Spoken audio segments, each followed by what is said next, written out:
একটি গাড়ি ধীরে ধীরে একটি মেয়ের কাছে এসে থামল। হঠাৎ দরজা জোরে বন্ধ হল এবং গাড়িটি দ্রুত সেখান থেকে পালিয়ে গেল। মেয়েটি অপহরণকারীর গাড়ির ভেতরে ছিল। তারপর 11 বছর পর সেই মেয়েটিকে টলমল পায়ে রাস্তায় হাঁটতে দেখা গেল এবং কিছুক্ষণ পরেই সে দুর্বলতায় পড়ে গেল। পথচারীরা দৌড়ে এলো এবং অ্যাম্বুলেন্স ডাকল। শীঘ্রই জেমা খবর পেলেন যে তার মেয়ে অ্যালিসকে পাওয়া গেছে। পুরো পরিবার তৎক্ষণাৎ হাসপাতালে পৌঁছালে। হাসপাতালের বেডে মেয়েটিকে খুব ফ্যাকাশে এবং দুর্বল দেখাচ্ছিল। তার হাতে ট্যাটু দেখে বাবার বিশ্বাস হল যে এটিই তার সেই মেয়ে যে 11 বছর আগে হারিয়ে গিয়েছিল। তাদের আজও মনে আছে নিখোঁজ হওয়ার আগে দুজনের মধ্যে বড় ঝগড়া হয়েছিল। ঠিকমতো দেখাও হতে পারেনি যে দুর্বলতার কারণে অ্যালিস গভীর ঘুমে তলিয়ে গেল।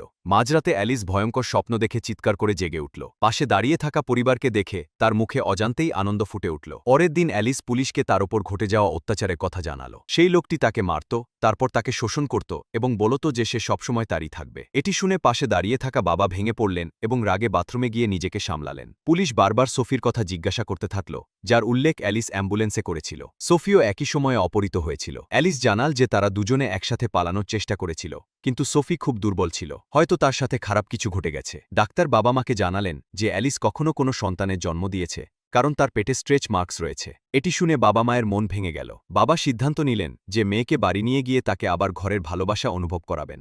বাড়ি ফিরে অ্যালিস যখন নিজের এবং ছোট ভাইয়ের ছবি দেখল, তখন সে কিছুটা ঘাবড়ে গেল এবং অস্বস্তি বোধ করতে লাগল। মা তাকে বাচ্চাটির ব্যাপারে জিজ্ঞাসা করলেন, কিন্তু অ্যালিস বলল, আমি জানি না আপনি কি বলছেন। মা বিভ্রান্ত হলেও কথা আর বাড়ালেন না। পরে বাবা তাকে তার ঘরে নিয়ে গেলেন, সেই ঘর যেখানে 11 বছর ধরে তার স্মৃতি জড়িয়েছিল।